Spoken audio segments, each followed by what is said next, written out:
Welcome to the Sunday Superversive Livestream. I am your host, Benjamin Wheeler, and I'm here with my co-host, as always, Anthony Marchetta. And today we have the wonderful Jojo Frage here to talk about her work making animatics, Epic the Musical, projects, as well as her work with us on the Kickstarter of the Throne of Hades. Jojo, how are you doing today? Hello, nice to meet you all. I'm Jojo. I'm doing great, thank you. Excellent. Excellent.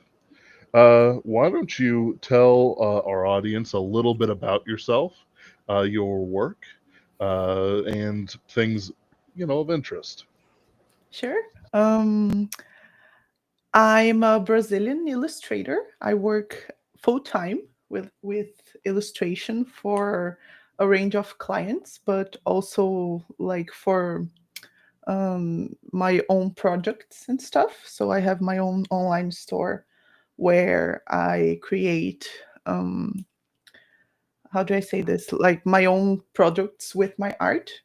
My specialties are especially surrealism, like surreal and fantasy art, and um, and yeah, sorry, it's hard to come up with this in English.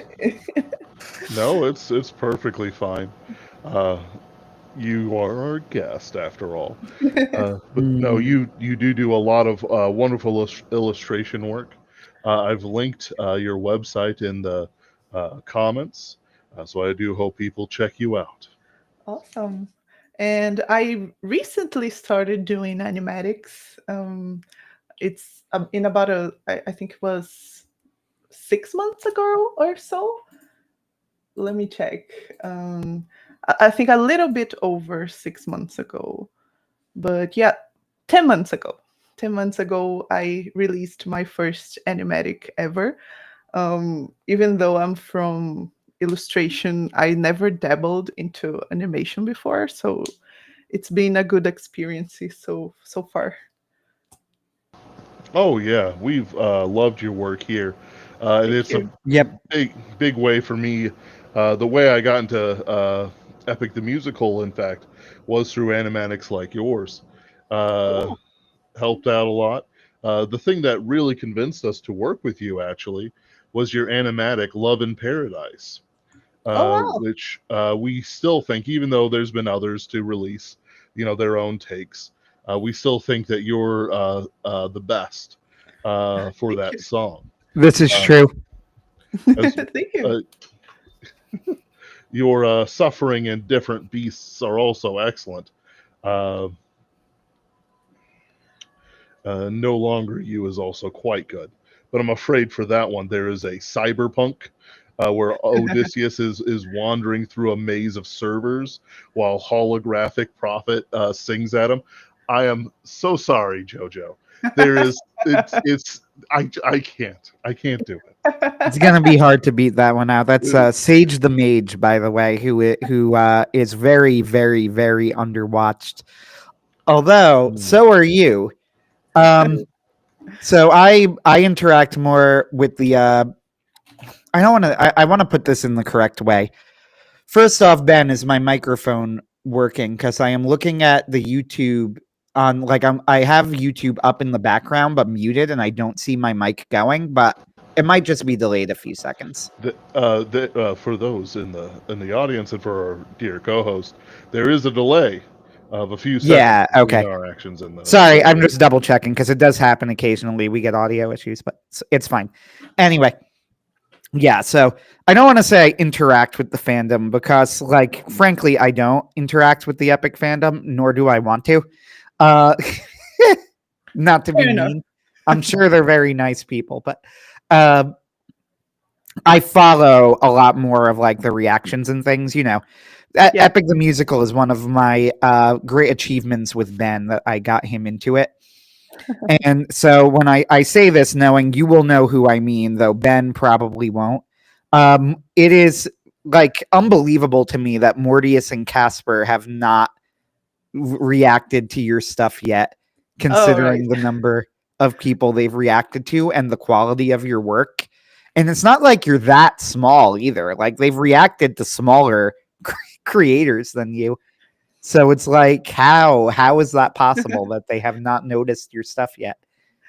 Oh well, I love them. I would love for them to like react to it someday, but I don't know. I feel a little bit shy to reach out to them, to be honest. So I do hope they do someday. You gave them a very nice cameo in No I Longer did. You. I did. So, Yes.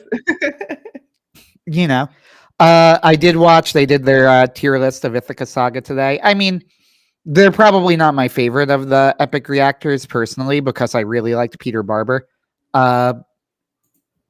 who is, he was an opera singer. And I know him. so I always felt like his insights were very, very, they felt very authoritative, if that makes sense. Yeah, he has some great insights.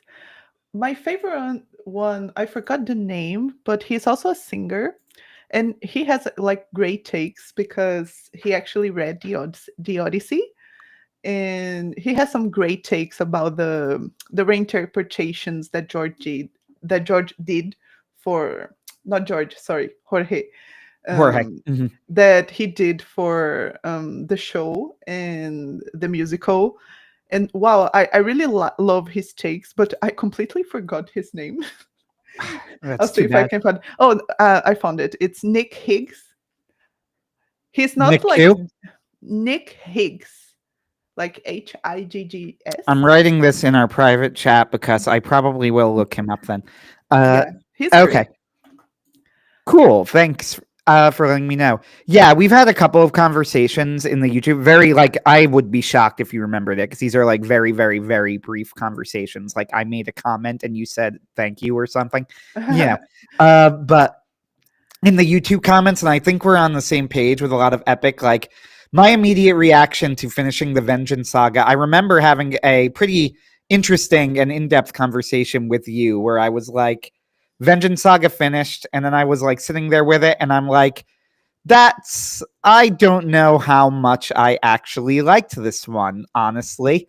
Um, and this is what I mean. Like, as far as Epic the Musical goes and the storytelling choices Jorge made, while, I'm a professional writer, so is Ben, we could always nitpick any number of things that, like, I would do this slightly differently, but as far as major storytelling decisions go and the type of story that Jorge was going to tell, I really don't have a problem with any of it, even the changes he made, right? Except for one, and that is 600 Strike. I wouldn't go so far as to say that I hated it, but I don't think that it came out with the same vibe as Jorge was hoping for, based on the way he talked about it. I'm of course thinking of the jetpack, the windbag jetpack thing. Oh yeah. Well, I don't know. I think Jorge's talents lie primarily in like storytelling and composition. Like musically speaking. Yes. Um, I don't think it was the best design decision, right? Because the jetpack is ultimately a design decision that doesn't affect the song. Like Yeah, when exactly. It's very yeah. strange almost, because it's like you could listen to the entire song and have absolutely no idea that that's what's going on in it. Yeah, exactly. Like when I first heard 600 Strike, I was also quite like thrown aback by the jetpack situation. I think I agree with you. Like it's the only design decision that I actually don't like in Epic.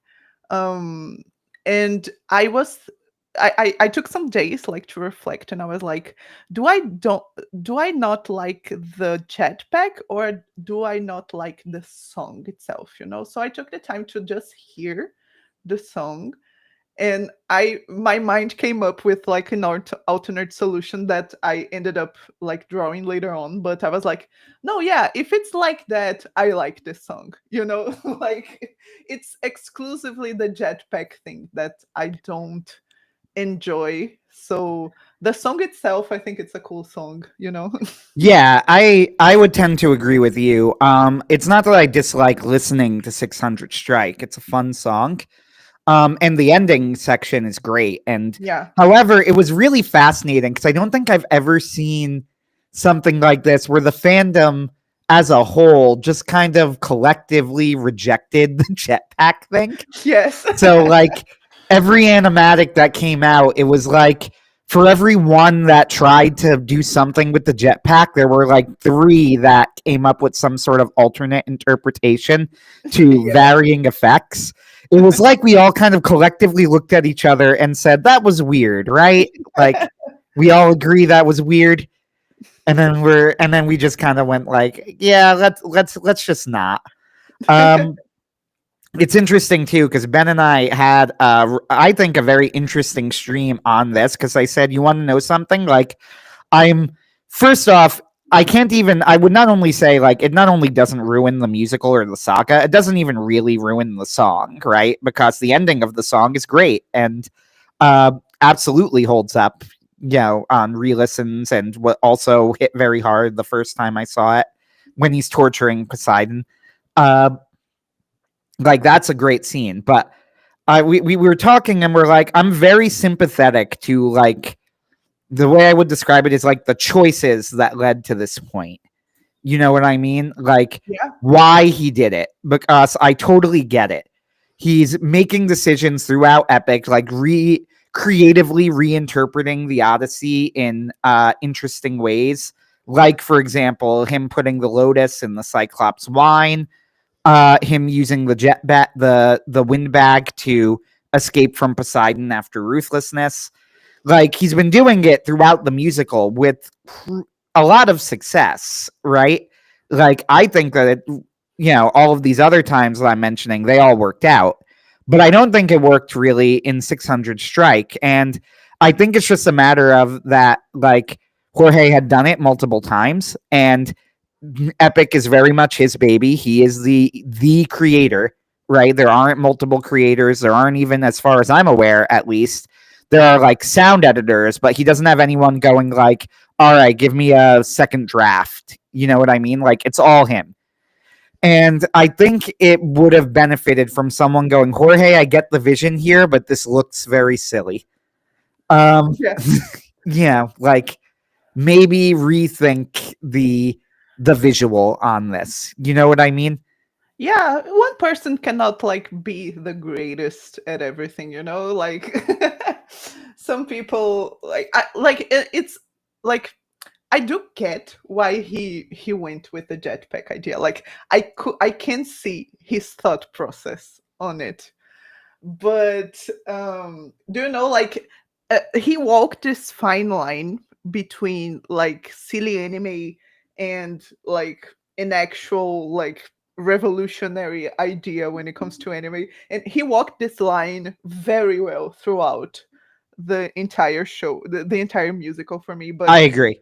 this single detail, like he almost fell over the silly anime um rabbit hole in that. But I really appreciate the fact that he didn't um like how do I say this in English? Like he didn't miss the mark in the Ithaca saga. Like he could go like downhill from 600 Strike to completely like silly little anime vibes for the Ithaca saga, and I think he picked up very well from that. So I think like the jetpack thing, it's easily fixable with how like you said it, like with a probably an art director or something. I'm really looking forward to know like who will direct a possible animation for Epic the Musical, because I think the musical will really benefit from the insight of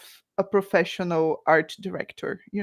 I would Yeah, I would tend to agree. I'm really hoping. I know that Jorge has said very clearly that he has plans to, like, for Epic in the future. Like, he doesn't intend to stop here. He's always said he wanted to bring it live on stage. He's mentioned animated movies in the past. I really hope he goes the animated movie direction, because I think that that would fit Epic very, very well. Like, to be honest, I actually, as weird as it sounds, like, I don't think a stage play is the best fit for Epic, because of, like, bluntly how epic it is, right? Like, how Yeah. big it is and how much is going on in it. It's like a stage play, sure, you could do all of that, and especially if you're like on Broadway or something, right? And you're rich enough, but you're going to need to make compromises to adapt it to the stage. I would rather see the whole vision uncompromised. Hmm. And I think that an animated movie is a better way to do that. Yeah, it's I yeah, I think you're absolutely right too about the Ithaca saga. I love the Ithaca saga. It's really funny. There was a movie that came out like right before the Ithaca saga did, actually, like a month beforehand, called The Return. That Yeah, I was. saw that. I watched it. I'm curious what you thought of it, because I was very disappointed in it. Everybody was billing it as like, oh, it's a very accurate adaptation of the Odyssey, and that's Oh, why I good. went to see it. Um, so I went and saw it, and I'm like, this wasn't accurate at all. This is like, the gods aren't mentioned, literally are never mentioned at any point in The Return. Um, Odysseus is like a war criminal. Now, I understand that Odysseus is like morally gray, and arguably even more so in Epic than he is in the Odyssey, but not in the way where, like, Penelope is accusing him of rape in one scene, and Odysseus just kind of hangs his head in shame as if, like, you know, I don't know, there's something to it that he should be ashamed of. Um, Telemachus is just really whiny. And then it ends with, like, Penelope is horrified that he killed all the suitors. And I'm like, but why? Why are you horrified? Like, they were awful. They had to go. What's upsetting you about this? And yeah, I didn't like it. And it just struck me, like, the Ithaca saga came out, and I'm like, it's kind of remarkable. The Ithaca saga in 20 minutes did better than a 2-hour movie at portraying the exact same series of events. Yeah, I for once like hate Hollywood adaptations of Greek stuff like as a principle. Like I hate them all. Like there's not even a single Based. one Agreed. adaptation that I enjoy because I do think that I don't know, it's a mix of they don't take the time to really research what makes this story good, like what makes those stories like what what does this story have that survived throughout times, because it's not an accident. Like it's a mix of an accident but and like other stuff, but like some people wanted to keep these stories, like they took these stories throughout the times, like why?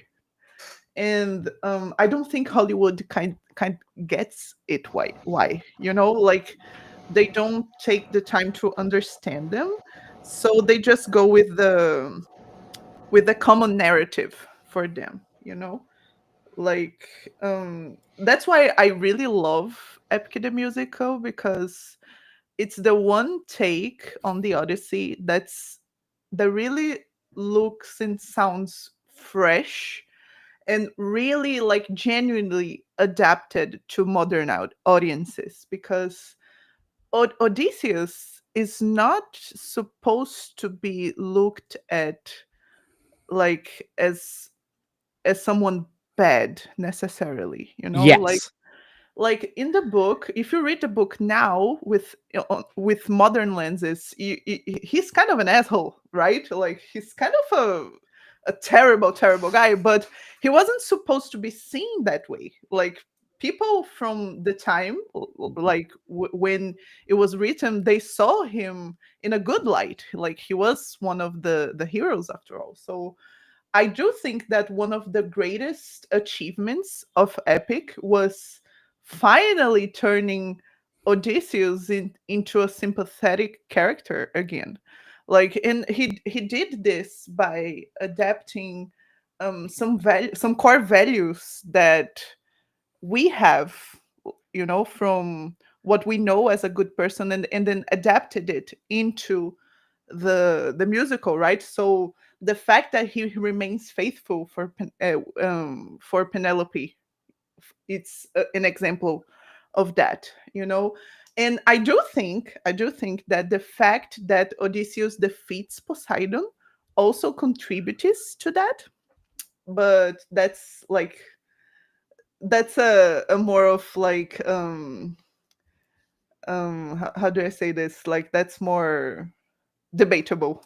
But I do believe that, like, the fact that he defeats Poseidon is also an update of the narrative.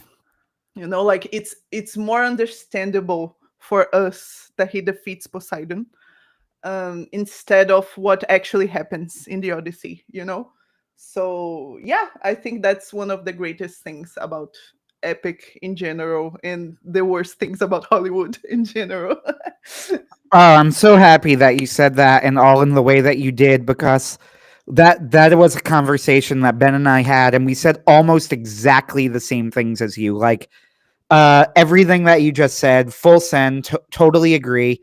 That phenomena, I've talked about it before. I call it like, and you said something like this, but I call it the asshole Zeus theory. There's a very modern thing where people are like, oh, Zeus is such an asshole and he's a rapist and whatever. Yeah. And I'm like, the ancient Greeks did not think this. Like, Yeah.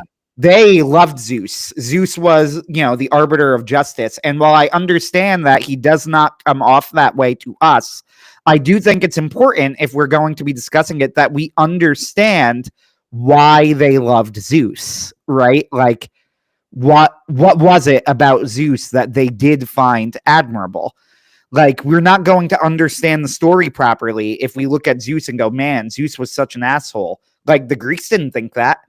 They absolutely did not think that. It's the same thing that comes with, like, this weird, almost overreaction with Hades, where they go like, oh, Hades wasn't a villain, and then they kind of turn him into this pseudo hero. It's like, no, he's neither, right? Like, Hades isn't necessarily a villain, but he was someone that you were terrified of. So you didn't talk about him because he was the land of the dead. He was the god of the land of the dead.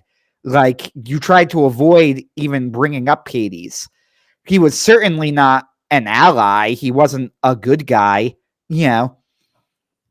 He was just a god, like any other god. One thing that Epic does extremely well is the way that it handles the gods, in my opinion. I really, really like how the gods are treated in Epic.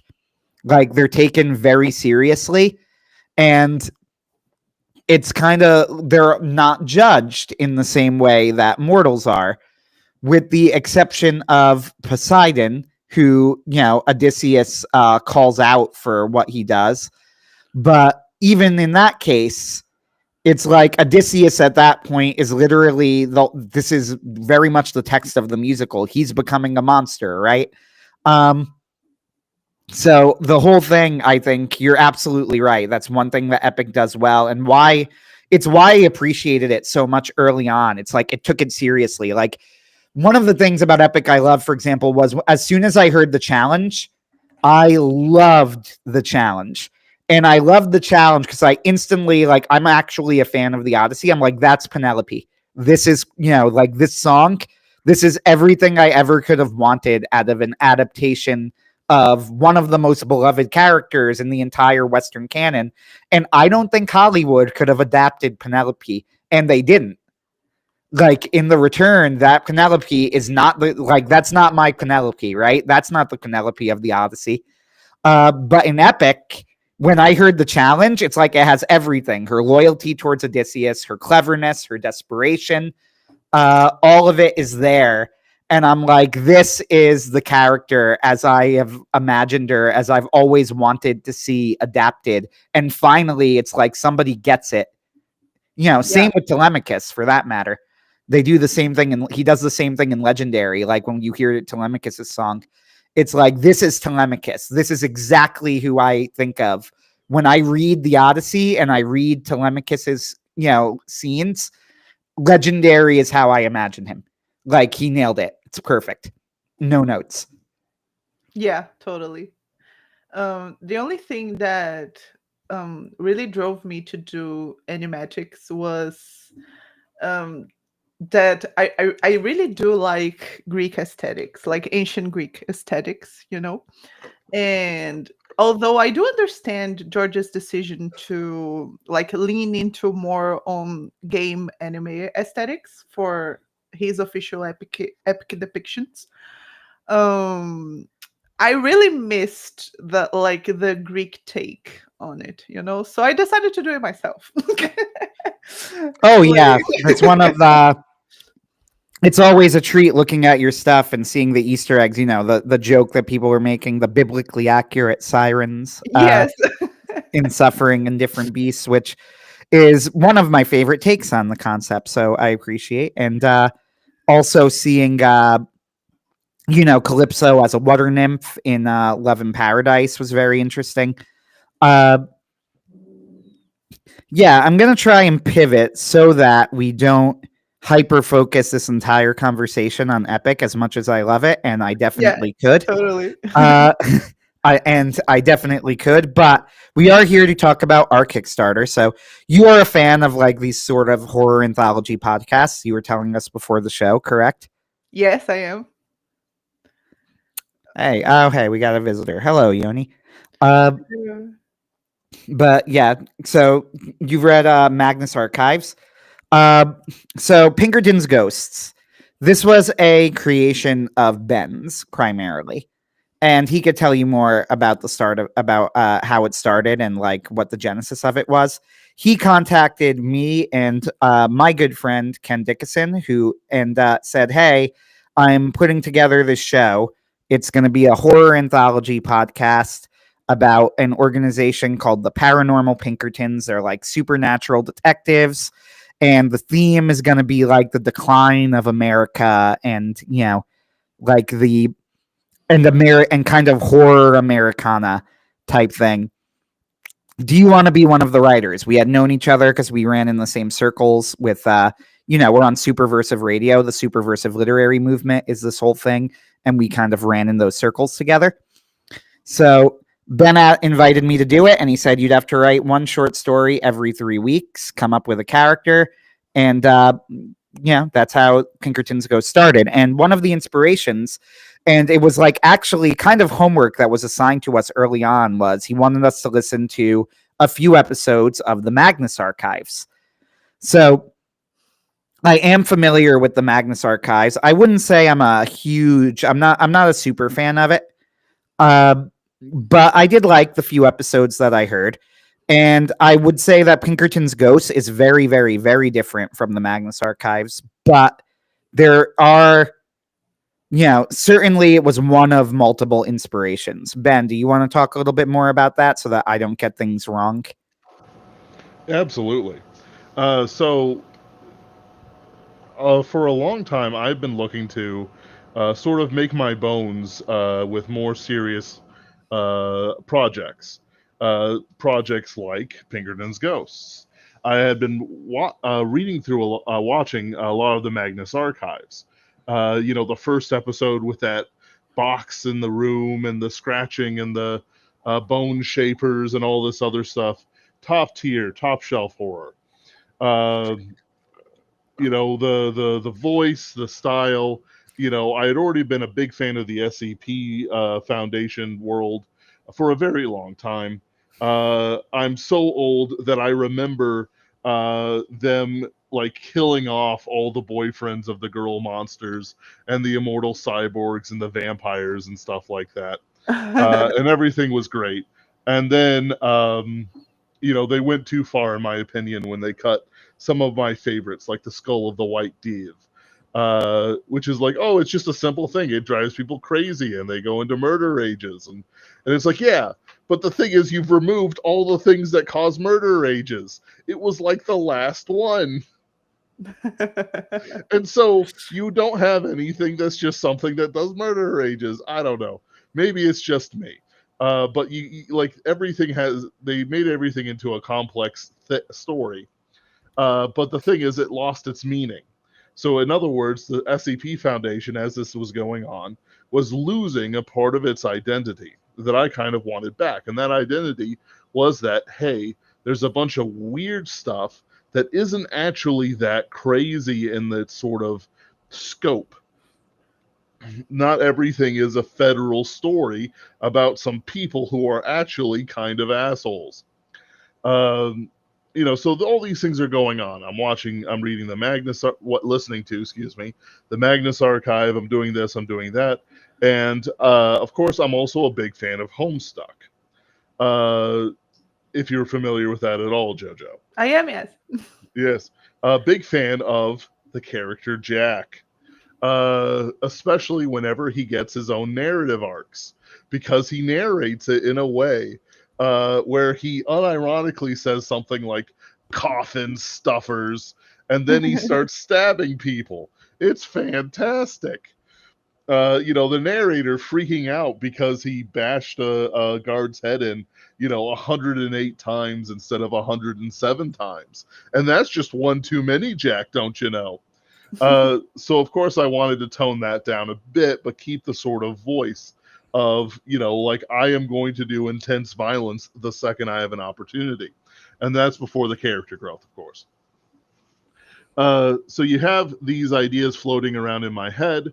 Of course, the politics of the time, COVID, sorry for nuking our live stream's reach, all these other things sort of came together and melded into the ideas. The big idea being, of course, is that as Jesus Christ is less worshipped within America, monsters come out the stronger.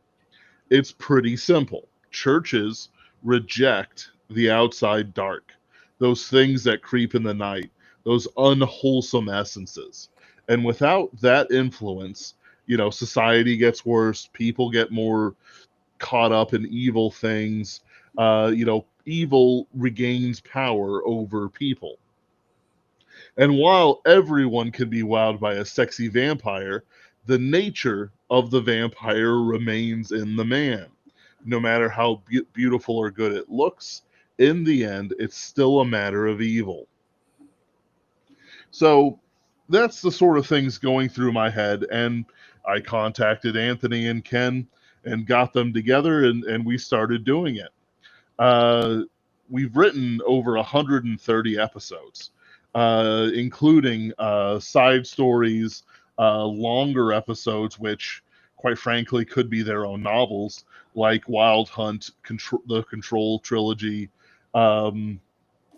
which could be its own movie, quite frankly.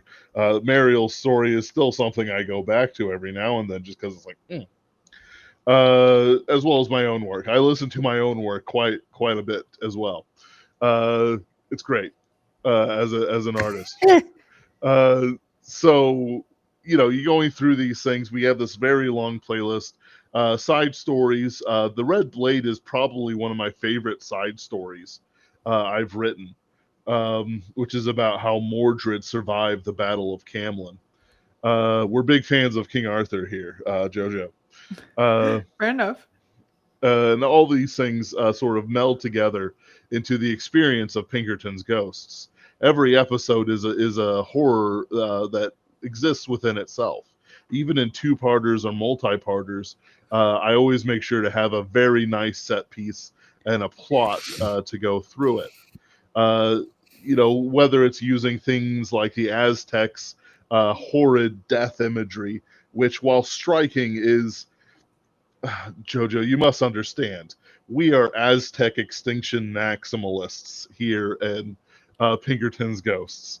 For the simple reason is that the deeper you get into the Aztecs, the easier it is to go like, that's messed up. That's very messed up. I'm going to have nightmares about the woman who eats the goddess who eats your sins, craps them out, and then as long as you don't sin again, you'll go to heaven. Yeah, no, I'm not into that. That showed up in the Mother Morrow series. Do check it out.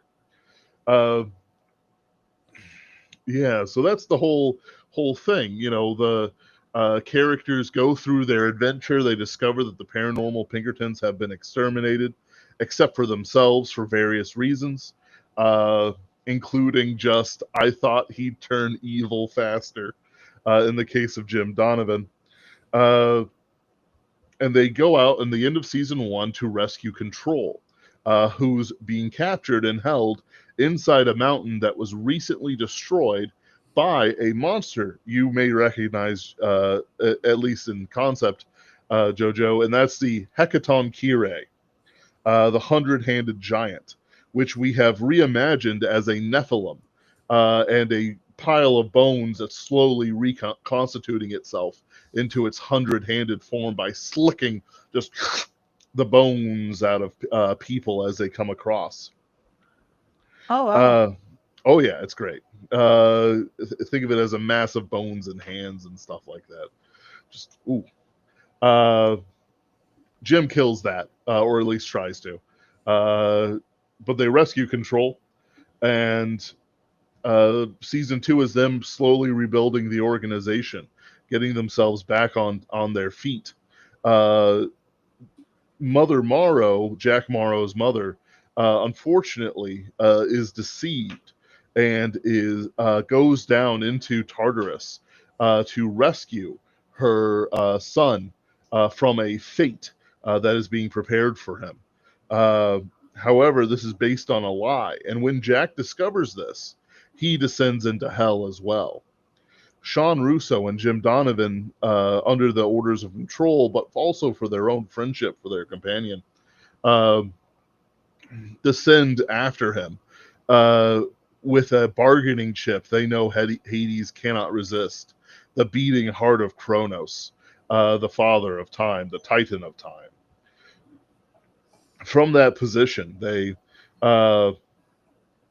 discover that Jack has also accepted the custody of Hades and is remaining there till the end of time. But they convince Hades to let them go. But Hades has one trick up his sleeve. They might have the heart of Kronos, but one heart of Kronos means one person goes free. And that's where our story begins. For the animatic, which will depict a little bit before the events I described, but the climax of this story. We're well into season 3 by now, as well as a side series called Mother Morrow. So there's plenty of stuff for people to take a look at and watch. That's awesome. Through our YouTube channel, the Superversive Radio. So that was a lot. I know that was a lot, but it's the culmination of 5 years of work. If the Kickstarter goes well, that's great. We want to really experiment with things like animatics, because quite frankly, I did think about a comic, but that never, the moment I couldn't strike within the moment, and the moment was lost with Comicsgate and whatnot. And it was a different time back then. But now we're trying something new, see if the people, our fans especially, want it. And if so, we will full send and maybe try another one in the future, maybe, depending. But that's a big part of the reason why we reached out to you specifically. We loved your work. And we thought you'd handle the job and the workload excellently. Well, thank you. I'll try to answer the expectations well. But the story looks really interesting, honestly. Like, I'm looking forward to take the time to listen to it properly. Oh yeah. And it's the benefit of being somebody who's helping us is that, how shall I put it? You can do what the job needs more than anything else, you know? Yeah, fair enough. Mm. It was interesting to hear about like the condition Hades imposed to the return, right? Like only one person may return.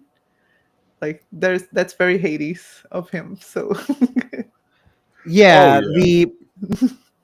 so I can speak to this a bit because believe it or not, season 2 coming up with the climax of season 2 was interesting. One thing about the Pinkerton's ghost is that our mythology in the story is very like I'm trying to think of how to put it exactly because I want to say it's generally speaking very Christian, but we accept that other mythologies have these sorts of elements of kind of things that are real in them. Like Hades exists, I guess is what I would say, right? Like Hades, the god Hades, as well as the god Persephone, as well as the Titan Kronos, like they are all real in the universe of Pinkerton's ghosts, but very much our horror, style is rooted in Christianity. And part of there are a few reasons for this besides our own, the personal faith of the creators. You could also look at it from a literary perspective, right? Which is that this is Americana, and America has a history where, yes, when you go you can go further back, and we have touched on this. There are, native myths and legends. The American Demons in the Indian. corn. Yes, exactly. Nevertheless, from its founding up to now, the primary influence on the country has been Christian. So that's sort of the mythology that we kind of take as our baseline. And I use mythology in the neutral way, right? Not to mean true or false, but merely the religious worldview, right? So with all of that said, it was very interesting. So the story that we're going to be adapting into the animatic, it's a 3-minute scene from the climax of season 2. I happen to write the story, but that oversimplifies it because it was planned well in advance through meetings with all 3 of the writers. Like, we took this climax very seriously. I'm pretty sure there were multiple meetings where we were just trying to figure out, how we would get everything done correctly. I remember one thing vividly where like there was a major plot point at the end of the story that like we were arguing about. I say arguing, it wasn't mean, but disagreeing. Right, like there was no real argument, but there was some mild disagreement over like a major moment in the climax of the story, and it ended up being rewritten to something very different. Yeah, so writing this story, and you mentioned like, oh, it's very Hades. I agree. That he imposes a condition. I've seen your Greek vase works, which by the way are all beautiful. I love them. Thank you. You're familiar with the story of Orpheus and Eurydice. Orpheus and Eurydice has always been a myth that has fascinated me. It's one of my favorite Greek myths.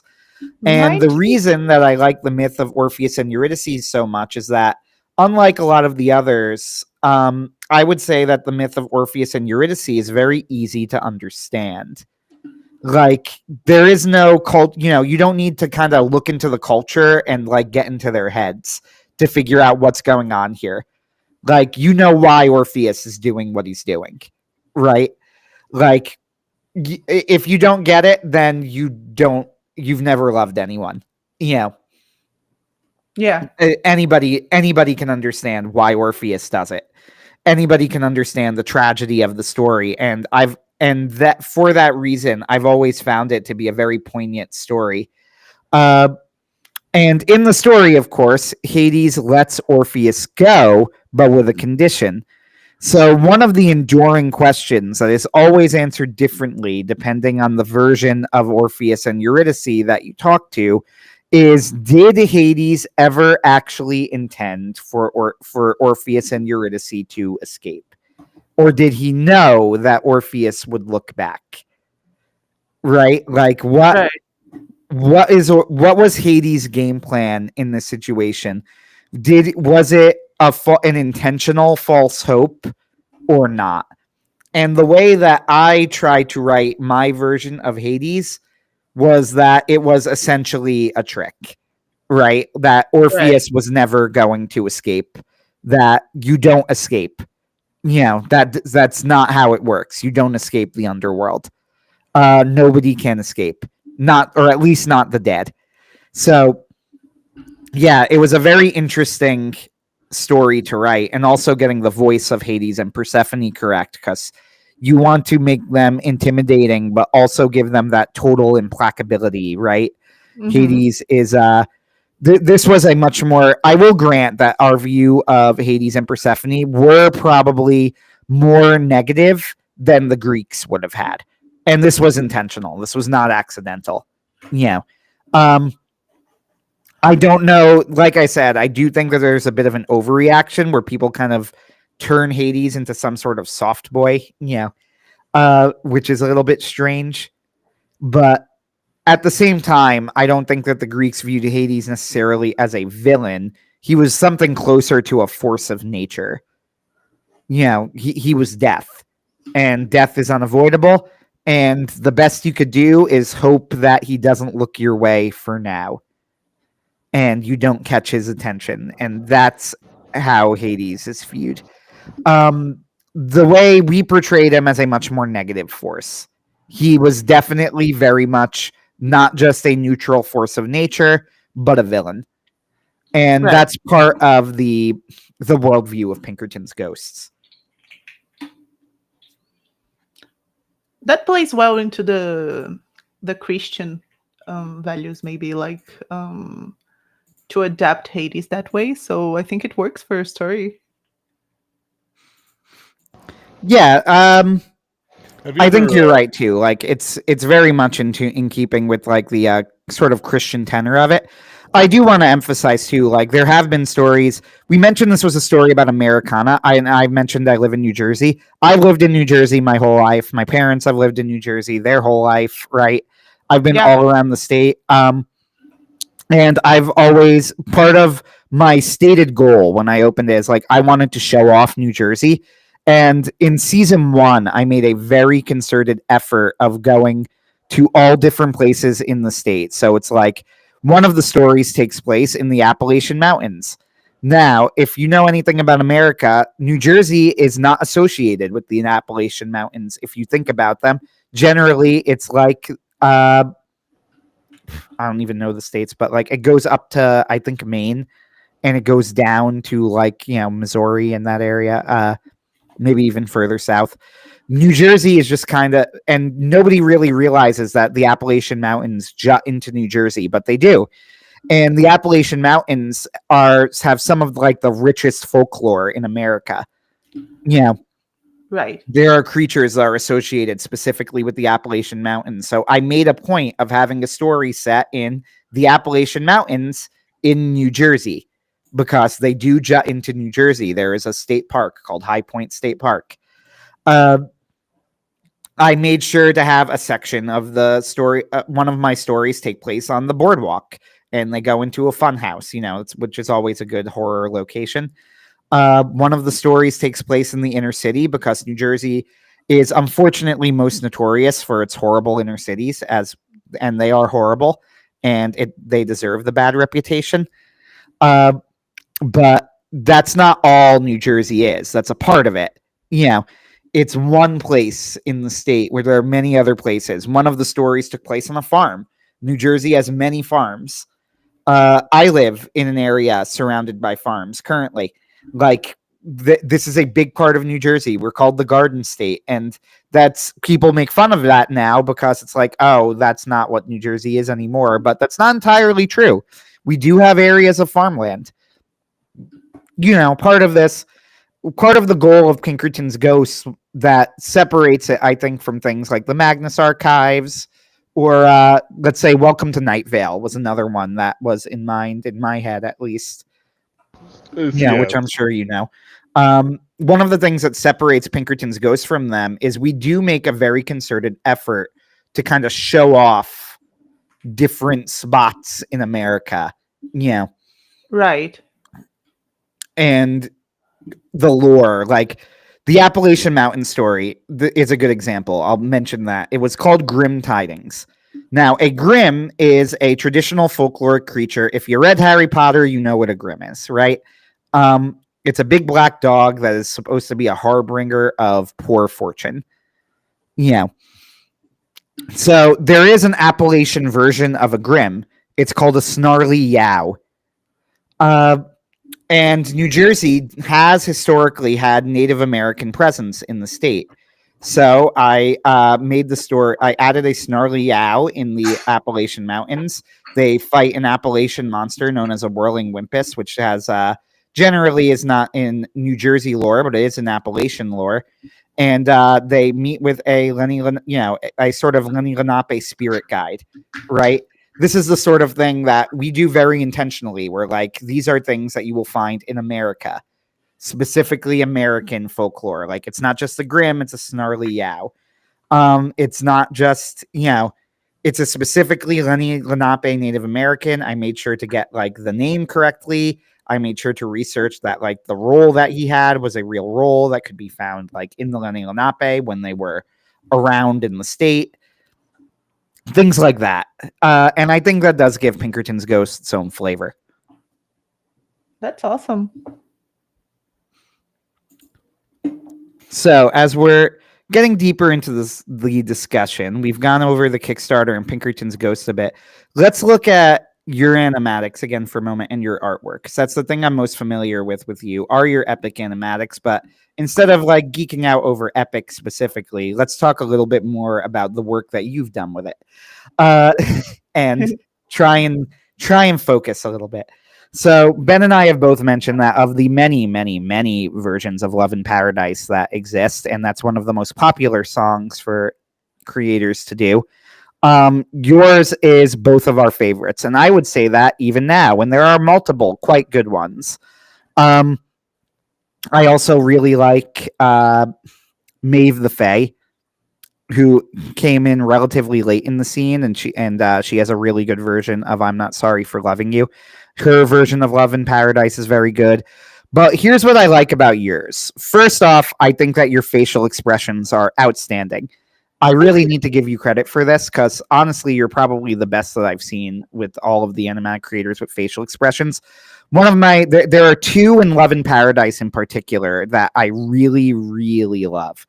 One of them is when Odysseus is going to kill himself. And yeah, spoilers, sorry guys. But on the other hand, this is also in the Odyssey, so I guess I'm spoiling like a several thousand-year-old poem. It's okay. I think hopefully they know. That when Odysseus is going to kill himself, I think that the expression you put on his face, I remember even having a conversation with Ben about this. We were like discussing it specifically and going like, that's it. That's how he would look, right? Like, and there's something, it's going to sound weird, but there's something particularly male about his expression, like how he's doing it. I don't know how to describe it except to say that it's a sort of wild desperation that Odysseus has, right? Where it's not so much that he's like, well, it's all over and I have to do this dramatic thing. Here's what I mean. When you look into statistics for suicide, women historically attempt suicide, I believe, more than men, if I'm not That's right. incorrect. Yeah. But men succeed at way higher rates. And when they attempt suicide, and the expression on Odysseus's face was very much not like I'm getting attention or I'm really sad. It was, please just let me die. Yeah. Like very specifically. And that's something I really appreciated. The second facial expression that I absolutely loved in Love in Paradise is Athena's at the end. And I think you're the only one I've ever seen that really nailed this as well. The look on Athena's face at the end of it, I don't know how to describe it except to say that it's like this, wow, this is so much worse than I thought. Yeah, like when she goes, he needs my help. You can just kind of see on her face, it's like, all right, I thought it might be bad, but I didn't think it would be this bad. Yeah. Yeah. What do you have to say about like your thought process with this? Did you have the same sort of? Am I on the right track in thinking through this, or were you in an entirely different headspace? Yeah, no, you're completely right. Like, this part of Love in Paradise is very emotional for me. Like the song itself gave me chills the first time I heard it, because I do believe that Jorge interprets that so well. Like, you can really feel the anguish, you know? And Mhm. even though his voice is very youthful, you can feel like the tiredness and the desperation of Odysseus when he's in that situation, you know? I try to make it like a little more dramatic with the idea that Calypso could somehow be controlling him in a way. But I thought about her mind control being like similar to like using drugs or something, like some sort of like emotional like soothing in a way. Mhm. So like him breaking out of that magic and then turning like into a complete wreck of a man was something that I really, really wanted to depict. That's why, like, I think it was the first scene that I did for Love in Paradise. Like, it was the only one I had like really clear in my head how I wanted it to go down. You know. So yeah, I remember like drawing all his little expressions before I even began to like conceptualize the animatic. So yeah, I'm glad it came across for the people viewing it. Oh yeah, and I agree with you about Love in Paradise as well. And that is still, even now, my absolute favorite song of Epic the Musical. I Yeah. actually think I made a comment like on a post you made when the Wisdom Saga came out, where it's like, all right, I'm trying not to be overly hyperbolic here. And I'm like, I want to be like, okay, maybe it's recency bias. I'm going to think it, but I'm like, that might be one of my favorite musical songs ever in any musical. Right. I'm like, I can't believe how good that was. And, now it's like months later, I'm thinking back on it. And I'm like, no, I really do think it was that good. Like, Yeah. that's an unbelievable song to the point where I think that God Games is an excellent song and it's kind of overshadowed by Love in Paradise Yeah, because Love totally. in Paradise is so good. Not that I really have a problem with God Games, but I just think Love in Paradise was so good it almost overshadows it. No, yeah, I agree. Like, Love in Paradise is from Wisdom Saga, right? Like, it's my Yes. favorite song from the saga, Love in Paradise. So I do like God games, but um I don't know. Like, if there's one song that I listen on repeat for the Wisdom Saga is Love in Paradise. So Yeah, I agree. There's just something about it. It hits different, yeah, Uh, I think with the other thing too is that because I'm such a big fan of the original stories, I always love to see when Jorge. I like it when Jorge interprets them accurately, if that makes sense. Like, don't get me wrong. I think that he has every right, and in fact should, and is correct in reinterpreting them for his story. Right? hmm, Like, that is absolutely fine. It's not like I have any issue with what he's doing. However, when I see a moment from the Odyssey adapted the way that I see it in my head, I don't know. It gets me excited. Like, I'm hyped for it. And Love in Paradise is a moment when it's like Odysseus is going to kill himself and Calypso is there. I'm like, I love this because this is in the Odyssey, right? right, Like, yeah, straight up. And it's one of the most striking things about the Odyssey. One thing that's so interesting about the original Odyssey is that for all of this talk that's like written by a Greek man in the, several hundred years before the birth of Christ, right? Like, it's Odysseus, he is very explicit that he considers what Calypso was doing to Odysseus rape. Like, he's very, very explicit about it. Homer. He's going like, Odysseus did not want this. He really, like Calypso was making him do it.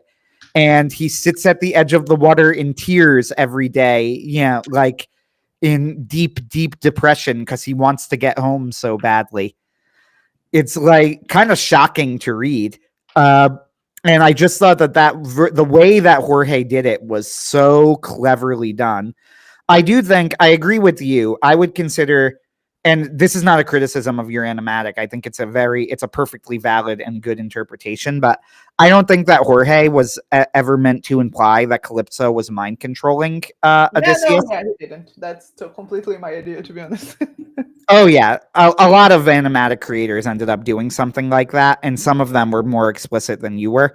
But I do think it works really well, and it makes that moment very powerful when you could see that Calypso was trying to get through to him, but his mental anguish is so intense that it's not even working. It's a really lovely moment in the song. So where did you get the idea? I am curious because I've mentioned like water nymph Calypso. Where did you get this idea of Calypso being able to turn into this water monster and that sort of thing? Yeah, that's because one of the versions of Calypso on the original myths is like she is a water nymph. So I thought, man, maybe she has water powers or something like I do have this idea that nymphs like are the personification of the elements they embody. Like there are like 4 elements nymphs. So if Calypso is a water nymph, she could probably like have water powers and such. So I thought that was a nice addition for the character, because Jorge didn't particularly explain, like he wasn't particularly explicit to what Calypso's powers were. So I thought that was a good like opening to do like something different, like there's also something about like my personal aesthetics because I really do love to draw giant women. So yeah, like I really Valid. do love that. Like that's one of my hyper fixations. Like every time I have the opportunity, I'll do like someone that's bigger than life. Like to mess with proportions like that. It's one of my greatest passions when it comes to illustration. So I was like, no, like if I'm drawing a goddess, she has to like turn larger than life in somewhere. So like that scene for me, it's more important that she's giant rather than like she's water. The water stuff was just like a slight design decision just to make the idea of a big Calypso easier. So yeah. Very valid. No, it works great to really hammer home the power differential between the two of them. Yeah. I really like one thing that Ben and I were talking about, like I'm not going to name the person because we're going to criticize it, and this person's very, very popular, so I'm not going to be too I don't want to be too mean about it either. But one of the most popular versions of Love in Paradise, like Odysseus, Calypso is going, and when Odysseus says, "Hell no, I could kill you where you stand," he just pulls out a sword and puts it at her throat, and then she pushes it aside. In your version, everything I think feels so much more visceral. Odysseus grabs her by the neck, and then Calypso, transforms into this gigantic monster to hammer home the massive gulf in power between the two of them. There's Love in Paradise and I'm Not Sorry for Loving You. I think the reason that I'm Not Sorry for Loving You especially ended up becoming so controversial is because of something you said, that there is a lot of ambiguity over the character of Calypso. Yeah. Like, it's kind of unclear what you're supposed to make of her, right? The way that the way that Jorge seems to imagine her, I've seen in some videos he's talked about later, is he views her almost as like she's almost a child in the way that she views the world, that she doesn't fully understand. I'm trying to think of how to put it. Like, she doesn't understand ideas of like property, consent, but in not in a malicious way, in the way that a child doesn't understand it fully, right? Yeah. Like, and when one of the big controversies is like, for example, it is still to me unclear in Epic the Musical, is Calypso trapping Odysseus on the island or not? I would argue no, but somebody could say, like, well, maybe, because what does she say? The lyrics of the song are kind of ambiguous about whether, like, she can even let him go or if she's trapped as well, right? Like, Yeah. there are versions of Calypso that are trapped, like Rick Riordan and Percy Jackson does this in a by the way, what I think is a very clever update of Calypso to make her kind of palatable, right? Um, Right. but he has her trapped on the island and cursed to fall in love with the people who end up there. Jorge, though, it's not as clear. Like, because in I'm Not Sorry for Loving You, she mentioned spending 100 years on the island. Uh, but then she says, no one can come or go. My island stays unknown. Does the no one include her? Right? Like, Right. can she let Odysseus go or not?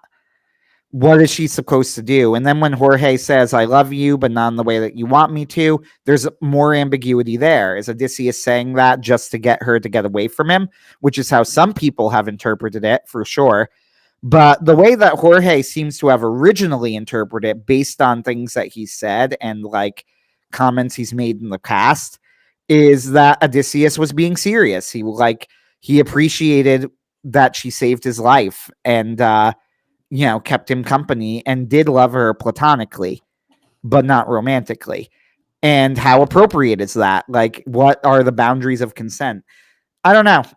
I do find it an interesting subject of like what's going on with Calypso, because I think that people really I think people try to make it more black and white than it is. Like, there's a Calypso's either a monster or not, and I'm like, I don't think we get enough information to say, because we don't know what went on the island. Yeah. I actually have like a lot of feelings about that because I don't particularly hate the way, like, because many people like actively hate like the way Calypso is portrayed in Epic. It's like you said, like she's very ambiguous, and many people wanted him Jorge to like update the character in a way that made her like explicitly a rapist, right? So, but I do believe that the ambiguity works better for Calypso, I agree. just because like she wasn't supposed to come across as a rapist, you know? Even though in the original Odyssey we do get like access, it's a rare access actually to like Odysseus' state of mind, when he was with Calypso, like he clearly didn't want it, but the people at the time probably wouldn't have seen what Calypso did to Odysseus as rape, right? Because she was a Well, goddess. it gets more complicated because I don't think they really would have seen anything that the gods did as rape. Exactly. Exactly. So like she wasn't supposed to be seen like that. So I really do appreciate the fact that he kept her ambiguous like that. It's different, like people compare her a lot to Antinous at the end, but I do think that Antinous' character has another purpose within the narrative. Like it's really Oh yeah. hard to understand why the suitors were like had to die in the modern lenses, like, oh, like they violated some obscure hospitality law of the ancient Greeks. Like this doesn't cut it for modern audiences. So to make him like a really really bad guy that wanted to like violate Penelope really works in a way that can make us understand how he was disrespecting Odysseus' home. So I do think that works for him, but I don't think it would work for Calypso. Like this type of like black and white stance, on her. But I do respect that some people wanted more like finality on this, because it's something that's heavily discussed within the Odyssey itself. So I do know why people like think really strongly about that, but I do prefer that the character remained like ambiguously um like we don't know for sure what she did, even what she did, like it's not Mhm. really clear in the epic itself that he was violated in any way. So, and I don't think like narratively it would benefit for us to have access to this, so I yeah. agree. It's one of the things too. Like this is what I was talking about earlier when I was saying that there's kind of this. I want to be very careful with like the gulf in morality or moral views between us and the Greeks. Like calling again Zeus a rapist. I think, like you were saying, just like with Calypso, why would they not have viewed Calypso as a rapist when Odysseus clearly didn't want it? Well, because Calypso was a goddess. Like Exactly. it's whether Odysseus, like it would almost be besides the point if Odysseus wanted it. Just like with Zeus, like when you go, oh, a woman didn't want to sleep with Zeus, you would almost be like, well, then what's wrong with her? He's Zeus. Yeah, like that's a horrible thing to say for us, right? Like Exactly, like it doesn't work we for wouldn't get us, that, but right? for the Greeks, that would have been a perfectly logical response. It's like the idea of Zeus even being capable of committing rape against a mortal would have been like almost absurd. Like it almost doesn't make sense to even talk about it. You're mixing categories, right? Like that's part of what Zeus is allowed to do, just like it's part of what Calypso is allowed to do. And this is why, too, you're absolutely right. So many of the changes that Jorge made were very clever. One of them, like you said, keeping Odysseus faithful was Yeah, very, very clever change because it was. again, it's a debate that, in my opinion, that people have that, in my opinion, evinces a kind of misunderstanding of what's going on in ancient Greek, right? Yep. Odysseus is not meant to be unfaithful in the Odyssey. And then you go, oh, but he sleeps with Circe and he sleeps with Calypso. And what's weird is I've had discussions with people where I'm like, I don't even consider the ambiguity to be there that you guys like. People will say that what he did with Calypso was less excusable or more excusable than what he did with Circe. And I'm like, I don't agree with this because we actually see Odysseus's mindset with Calypso when he very much doesn't want to be there. But with Yeah. Circe, he stays with her for a year, and they actually have to talk him into going. And yet, I don't think Odysseus would have been seen as unfaithful by the ancient Greeks because, again, Circe and Calypso were goddesses. And by the way, it is true. Circe is a witch, but she's also a goddess. She is both of those things. You can be both of those things. Yeah. She's immortal and has powers. That's effectively makes her a goddess. In the ancient Greek mind, right? The ancient Greek worldview. Yeah, that's why I wanted to like keep it ambiguous in my animatic as well. Like I could have done something more explicit in terms of like, whoa, she made like Odysseus pliant, so maybe she attacked him somehow, but she also could not, so we would never know. And I like that more, I than agree. And to be clear, too, there are animatic creators who have quite good animatics where they make things more explicit. And yeah, I and I don't like really that. have a problem with this because it's Yeah. just, it's your own interpretation. It's its own version of the story and it's interesting in its own right. But I do prefer, I think the instinct to ambiguity is good. So you also did. Why don't you tell us a little bit? Because this was one of the more interesting animatics. Because there's a lot of interesting things going on. You're no longer you. So you mentioned that was you had mentioned a while ago that was your favorite song in Epic, It and is, yes. it's probably in my top 3. I appreciate No Longer You from the perspective of a writer, because writing a good ambiguous prophecy is very tricky. You know, like a lot of people, I grew up with Percy Jackson. I never liked the prophecy in book 1. I've always had a problem with it. And one of the reasons I always had a problem with the prophecy in the first Percy Jackson book is they say that, oh, you won't be able to rescue your mother. And then it turns into, she rescued herself in a metaphorical way. And I'm like, that's lame. He rescued her. Like, come on. We all know that he rescued her. That's stupid.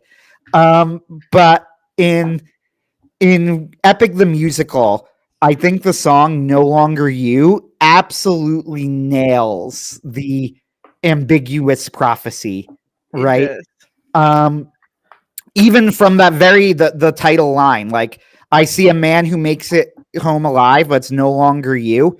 It's a perfect line because on one hand, when you first hear it, your immediate reaction is probably the same as Odysseus, which is, wait a minute, you mean I'm not going to make it home alive anymore?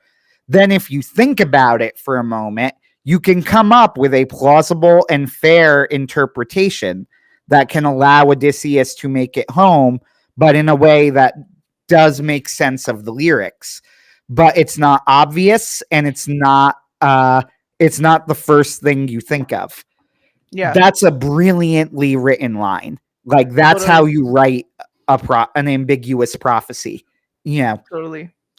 No Longer You was actually one of the first songs that I heard from Epic, before, like, I understood that it was like a whole thing, you know. And I was like, I was floored by this song. I do love Tiresias as a character overall. Like, he's one of my favorite prophets from the stories, because I do think, like, he's such an asshole in his stories. Like, he's never really clear about his prophecies, you know. And I do love him a lot. And I do think, like, this song really translates how Tiresias is, in a way, you know. Like, it's such a joy of a song, and it took me a really long time to, like, come up with what I wanted to do for this animatic, because it was my favorite song, and I really think I didn't do it justice, to be honest. There's a lot of things I will change, like, looking back now, but um in a way, I really wanted to bring some more stuff from the original stories. From the underworld part of the original Odyssey is also one of my favorite parts. So I wanted to translate that a little bit, especially with bringing, like, I wanted to come up with a way to, like, make some of the iconic characters that appear in this part of the Odyssey to come up on my animatic as well. You know, like, I know it wasn't Jorge's attention, like, intention to make these characters appear, but I just couldn't help it. Like, I do love when Achilles shows up, for example, on this part. So I wanted to make, like, this slight nod to the Odyssey in that way. And I also love the fact that Tiresias changes genders throughout his life. So I was thinking, like, maybe his ghost kept this ability, you know? mm-hmm. So I wanted to translate that as well, like a gender shifting. So, I'm sorry. Go ahead, Ben. I actually find his story very funny Yes. because it's like there's two stories. The first one's mundane. He saw two snakes having sex, and it blew his mind so much. The gods changed his gender to his sex to female. The second one is Hera shows up. No, this is the story of him being blinded by Hera. Yeah. And she goes up to him. She asks, "So you've been a man and you've been a woman, yeah? Who has the more pleasure in sex?" "Well, the woman does." And she's like, "How dare you?" Yeah. It's like, and first off, it implies that he had sex as a woman. Okay. But also it implies that Hera was somehow, like, uptight about this. And to me, it's just like there's a mindset within it that is so alien to mine. It doesn't matter if it's true or not, his statement, but it's like there's some sort of weird set of cultural mores that like I can't even comprehend, and it's just stuck with me ever since I heard it. Yeah, it was actually a bet between Zeus and Hera from of this version. Like, Ah, Zeus was like, "No, I think it's the woman," and Hera was like, "Nah, I think it's the man." And then they went to ask him about it, and since Hera lost the bet, she like went super mad and blinded him. And then Zeus was like, I feel kind of bad for you, so I'll give you the gift of the prophecy, and that's how he became a prophet. that's And great. yeah, it's brilliant. I love this story. And he went back to being a man by killing the same snakes that he saw like 7 years later. He even married as a woman and had children. Like, he has a great life story, to be honest. Like, Hi, mom. Hi, kids. Wait, what? What happened, mom? What happened? I finally killed those blank snakes. I wanted to put the snakes on my animatics, but I thought it would be too much, to be honest. Yeah, I don't know, for YouTube's sake, you just don't want to put snakes copulating on it. Terrifying thing. All right. So you liked I got a question for you. You liked Orpheus and Eurydice. But what's your second favorite myth? Hmm. That's a good question. I do love the myth of Aries trapped in a jar. I do love it, but I think it's. Let me just check if that's the name because I completely forgot. Yes. I think my second favorite myth is Pandora's myth. I really like the whole concept of it. I'm actually planning to expand my Broken Vases collection, and it will include Pandora's myth. Oh, fantastic. Yeah, that's another But thing too. There's this weird thing that's I've noticed very, very recently of reinterpreting Ares as like, he's actually like the nicest of the Greek gods, and he was because he's a defender of abused women. And it's like, Who said that? yeah, it's sort of kind of maybe a little in the myths if you squint in certain points, but also he's very much not. That's another thing of where it's like modern mores and ancient Greek mores really clashing because the ancient Greeks did not like Ares at all. Um, Honestly, Ares was mostly used to be humiliated and to be contrasted with the good god of war, who was Athena. Everyone loves yeah, Athena. I don't particularly hate like modern reinterpretations of like God's old morales, because I think the ancient Greeks also did that. Like, if you see like how the Romans see Ares, you see like it's Yes, vastly different from how the Greeks saw Ares. So I think it really reflects how the society views things in a way, like how we view this. Like, take Medusa for example. Like, she was heavily reinterpreted according to the values of the time, and people are doing this to her now. The only thing that I don't like is when people try to pass this modern value as canon. Like, did you know exactly. that Medusa was actually a victim? No, she wasn't. Like, it depends on the version. Like, this is it, it's not gospel truth. There's no true version of the myths. We can see Medusa nowadays as we see fit, because this is how like people reflect on her, like the same way that ancient Greeks and ancient Romans did. So it's completely fine. Just don't try to pass this as misinformation. That's what really bugs me, honestly. Yeah, you're absolutely right. I completely agree with this. Another really, really clear example is Medea. Nobody seems to know, even in the ancient world, what you're supposed to think of Medea. Uh, like, depending on who you ask, she's either this horrible, tragic victim who was fully justified or some evil, murderous monster. Like, I wouldn't even say that it's like a modern feminist interpretation. I would say even back in like, Yeah. ancient Greece, they just kept going Yep. back and forth. Like, nobody could decide what to do with Medea. Yeah. It like I'm sure you saw the overly sarcastic production about Medea, and it's like she kills a lot of people, including her children. And Jason, I'd say he's on the deserving end on this sort of hubris, fury kind of thing.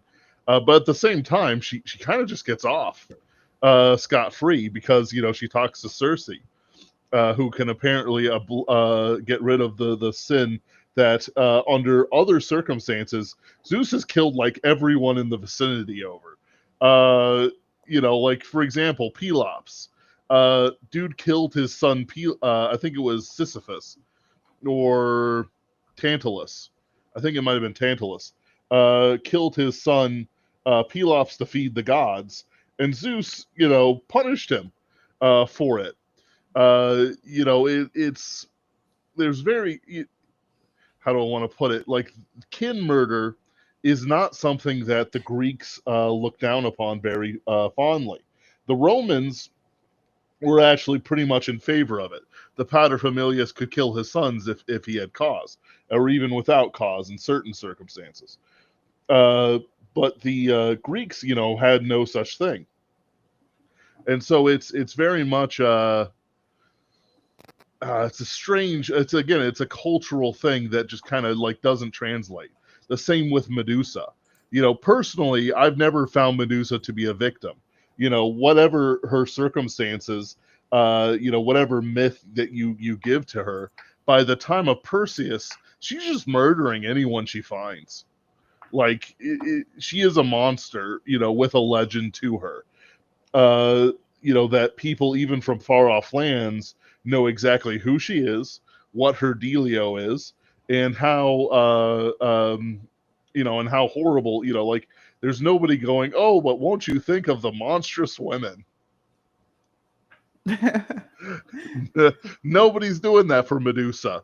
It's people had a moderate bit of thing for Medea and Circe and others. There's none of that in the original myth for Medusa.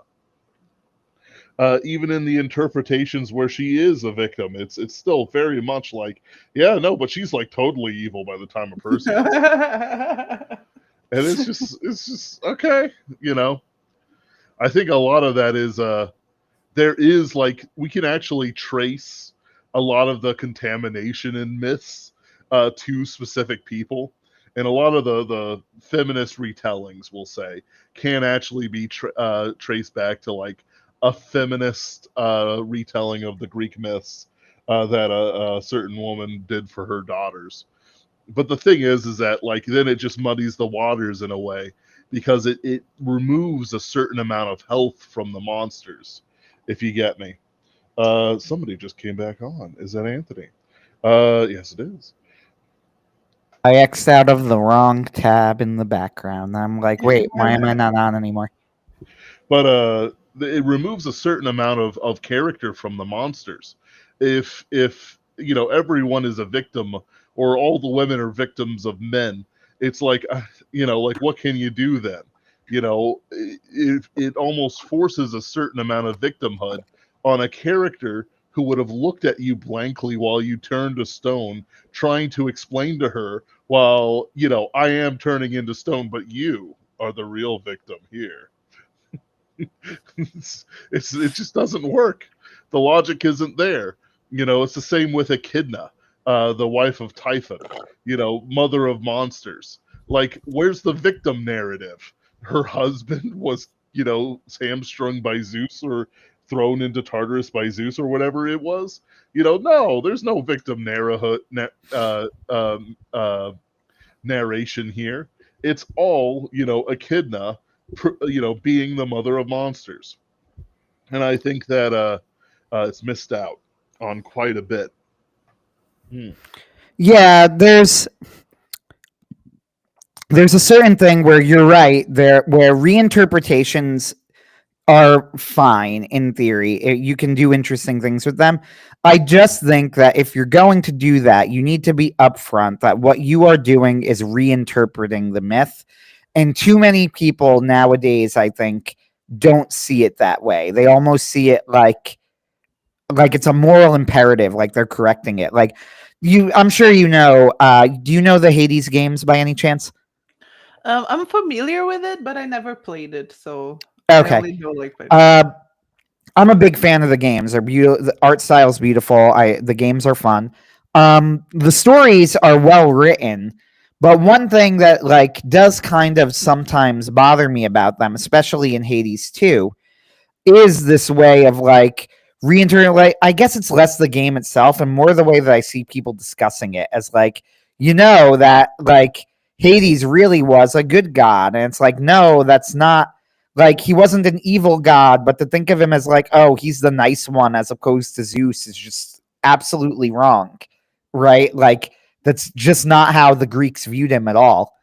Now, if you want to reinterpret him as the nice god, then that's fine. But, like, let's acknowledge that that's what you're doing, right? Like, you're reinterpreting Hades. Just like if you want to make Zeus the villain, you can make Zeus the villain, but this is a reinterpretation of Zeus. This is not how Zeus was, like it's not how the Greeks saw him. It's not even how it's not how anybody ever historically saw Zeus, unless you want to argue the Christians who saw him as like a demon. And then I suppose you can make that argument. But even then, it's like not when you're talking about the people who worshipped him wouldn't have seen him that way ever. Like that just wasn't in their vocabulary, especially when it comes to Zeus. It always really bothers me. Not that I think that Zeus is, you can't do a morally ambiguous version of Zeus. I mean, Epic has a morally ambiguous version of Zeus, right? And I think it's great. I love Epic's version of Zeus. It's one of my all-time favorites. But one of the reasons that Epic has one of my favorite versions of Zeus is I do think that Jorge gets the balance better of like who Zeus is. I don't view Zeus in either of his songs or in Epic. He's in God Games, Thunderbringer, and The Horse and the Infant, right? In The Horse and the Infant and Thunderbringer, I don't view Zeus as evil. Like, there are people who do. I've heard people go, oh, he's like the villain in Thunderbringer. No, the villain, if there is a villain in Thunderbringer, for one thing, it's Odysseus, right? Like, Odysseus is the villain in Thunderbringer, or Eurylochus, or both. It was a series of decisions made by the two of them, poor decisions, that ultimately led to Zeus coming. Zeus was simply the judgment, which is exactly what he says in the song. Show them I'm the judgment call. That's his role in the song. And same in Horse and the Infant. In Horse and the Infant, people go like, oh, it's so cruel what Zeus is doing to Odysseus. And I've always found that to be an odd take, because I'm like, what exactly is he supposed to do? Like, what could he have done that wouldn't have been cruel? Like, he's giving Odysseus information. Now, the information and the choice is cruel, but Zeus didn't force the choice. He's just giving the information. God Games, even, like, in God Games, he loses his temper and attacks Athena, but ultimately changes his mind. And I think that really gets to the essence of how the Greeks saw Zeus, right? He has the right to do what he wants. And he has earned that right through power and conquest. And he is the king. Therefore, his decisions are binding because you are supposed to listen to the king, because that's the authority. And they are almost moral by definition. Therefore, he has every right to attack Athena and also every right to change his mind. I hope that makes sense. Yeah, that makes sense. Like, but I do think that ultimately what many people want to with like this idea of like creating misinformation by trying to like sell a version of Zeus or any other god like as a new as like the true version. I think it stems a lot from the fact that we do live like in a very Christian based society, right?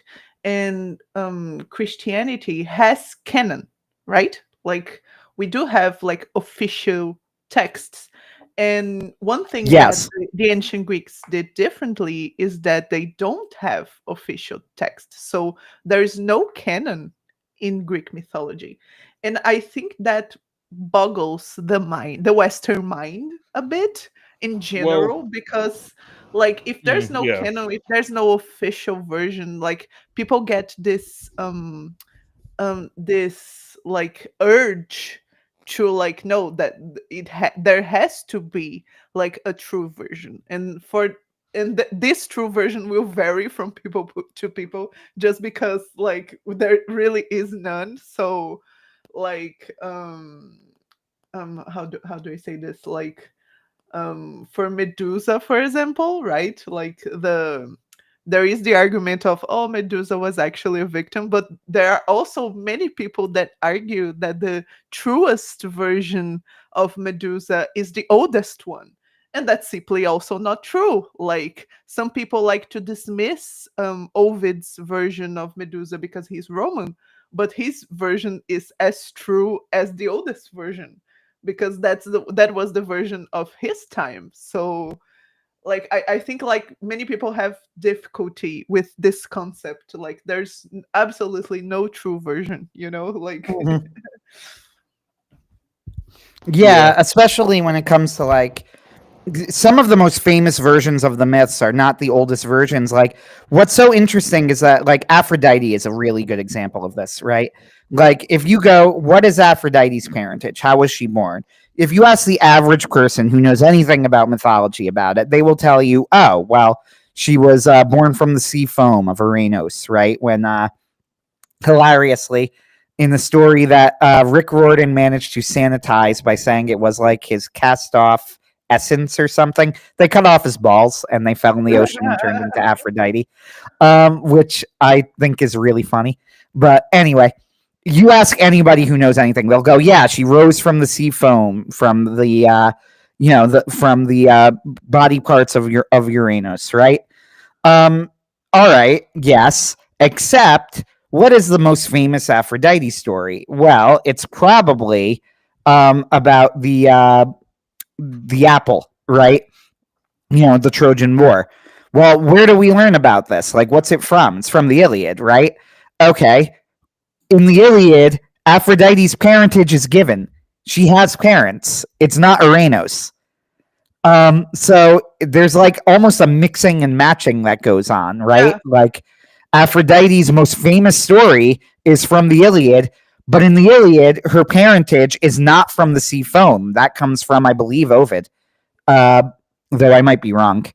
It might not be Ovid, but certainly later sources.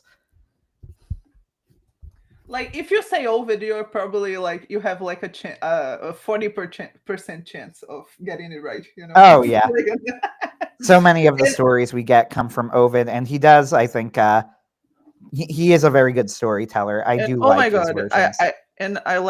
I hate the Ovid bashing online. Like people decided that Ovid was like an enemy of Greek mythology somehow.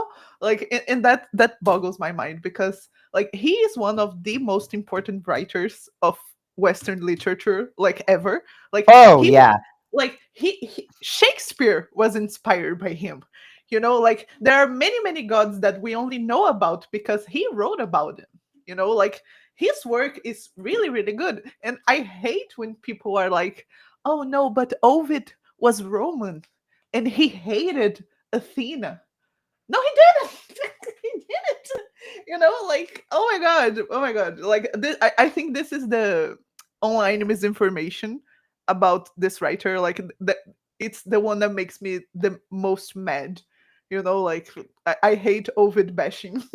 Don't worry, we're all Ovid fans here. Uh, we're we're very much Ovid fans. Was Ovid? Is Ovid the one who? Is he our earliest version of like the full Orpheus myth? I think so. Like I'm not Orpheus is sure. definitely older. Like, don't get me wrong. I know like there are the Orphic religions. We actually have Orphic hymns and things like that. But I think the earliest full version, like beginning to end of the Orpheus myth, I think is Ovid, but I might be wrong. Yeah, I'm not sure either, to be honest. Like it's been a while since I read Mhm. it, so Yeah, I had a writing project but based on I do Orpheus and know that, Eurydice. for So example, like we only know about Morpheus, like the god of sleep, because of Ovid, because there's simply no mention of him anywhere else. So like I think this is one of the most like one of the most important examples that I remember now, that of a god that is only mentioned in one of Ovid's works, like yeah. yeah, it's kind of wild too that people try and discount like, oh, he's Roman. Like the Roman gods were worshipped probably for longer as the Roman gods and more widely than as the Greek gods. Like that was arguably a more significant and longer lasting part of their history as an actual religion. Yeah, no, and we're talking about like thousands of years of religion syncretism. Like people are trying to try to attribute to Ovid of some sort of malice when it comes to how he wrote about stuff. And instead of thinking about this is the worldview of Ovid's time, this is what people actually believed. So it's like we can't like discount that to just some sort of like malicious writing. Like he deeply respected what he was writing about. Like he actually believed that. So how can we judge him based on some like made up malice that he wrote just so he could like one up the Greeks? Like this is not a thing, like It's it also really just makes kind me of a really weird mad. thing to be criticizing him for in an age where we have, Epic the Musical, the book Circe, the Song of Achilles, so Right. many different movies, but we're going to condemn Ovid because he did it, even if he did do this, which to be clear, I agree with you, but like Ovid did it first, so somehow he's condemned for it. Like, Yeah, why? Why? exactly. I do love the Song of Achilles, by the way. Like I think it's a great book. I That's read it actually one I recently. have not read. I will say that between the Iliad and the Odyssey, I actually prefer the Iliad. I find the ending of the Iliad to be incredibly moving, and I always have. Like I am somewhat ashamed to say I only read them both for the first time like a year or two ago. Um, I like had to force myself and like, no, this time I'm gonna finish it. Like these are two of the greatest books in the Western canon. I'm gonna finish it. Loved the Iliad, liked the Odyssey, and I Fair I enough. prefer. I know that you're not a native English speaker, but I prefer the Stanley Lombardo translations in English. Oh, right, right. I'm Uh, not familiar, sorry. Yeah, really not yeah. familiar. Uh, I do think, yeah. I have a system. I judge all translations of the Iliad. I consider the opening lines of the Iliad to be some of the greatest opening lines in all of world literature. So I judge all versions. I decide if I'm going to read a certain translation of the Iliad by how well they translate the opening lines. And I'm like, Well, if you can't do justice to these opening lines, which are arguably the best lines in the whole work, then how is this going to be a good translation? There's no way. fair Uh, enough. which is this unfair? Probably. Um, it's probably very unfair, but I don't know ancient Greek. It's the best I could do. Yeah, I probably need to read the Iliad again because when I read the Odyssey, I wasn't familiar with the idea that had it had like many translations of it. So I just picked one and went with it. And luckily, it was like an easier translation because boy, there are some translations that are simply like too hard to understand. But I remember that I had the unlucky um thing that I first read like a really really difficult translation of the Iliad. My native language is Portuguese, so Mhm. Portuguese is already hard. So, and I do believe that it was like classical Portuguese, which is like an older version of it, and it was even harder because I had to translate like twice. You know, like it had like the poem um structure, and it also had like an older Portuguese version, and it was a disaster. So I don't have like a great impression of the Iliad because of that. But I really need to read it again and see if that was just like a fluke. Yeah, the translations, unfortunately, can make a very, very big difference in your experience of Yeah. the works. And I would help you out, except I don't speak Portuguese. So Yeah, no, fair enough. uh, probably I don't have much I could recommend for you, I'm afraid. But in English, the most common and famous translations of the Iliad and the Odyssey, because they're the ones you will find for free online, because they're in the public domain, are Alexander Pope's translations. Uh, Right. and Pope was a poet in his own right, and I do think the Pope translations have a lot going for them. Uh, I think they're very readable. They're quite good. Um, Probably people would say that they're very, very not accurate to the original Greek. Right. And that's fair, right? Like, I'm sure that that's true because he is translating them into like rhyming couplets, which is very much Homer used a rhyme scheme called, I think, hectilic dexameter or something really, really strange.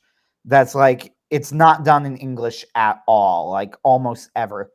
Uh, so Homer is, obviously he wasn't writing in English, so he's one of What? the earliest poems that we have. So his you can't really say that he was doing anything out of the ordinary when he created the standard, right? But we don't read that way in English. Yeah. Yeah. So I'm sure that Pope was very inaccurate in that sense. But as somebody who doesn't speak ancient Greek, I would recommend Pope at least if you're interested in English. But Portuguese, I can't help you. Fair enough. Just From just this, uh yeah, sure. Then go ahead. just avoid Emily Wilson. Yes, Just avoid that. she's bad. If it's 100 years old, it's probably okay. Oh, right. Oh, well, I'll look into it. From this, like, I remember this story because we were talking like about translations. Do you guys know about the story about the Finnish version, Icelandic version of Dracula? Oh yes, that's oh, it's so funny. I love this story. Like, Hi. For those who are not familiar for the recording, like there was this guy that translated the Dracula book into the Icelandic language, but he didn't like the book very much, so he like made whole plot changes to the book. So like for over 100 years, I think, like people in Iceland read a completely different book from the original one, and they just figure it out like Oh many yeah, years later, and it was so funny. this saga is insane. When you actually look into it, there are so many twists in the story. Like I love this story. It's one of my favorites because I've seen people go like, and you know what? This version of Dracula is actually better. And they No, said, yeah, no, and I'm actually on this like side of the argument. I do believe, generally believe that the Icelandic version of Dracula is the best one. And I've seen someone claim. Now, to be clear, when I looked into this, I saw this claim and then I looked into it, and I don't think it's really accurate. But I'm going to tell the story anyway because I wish it were true.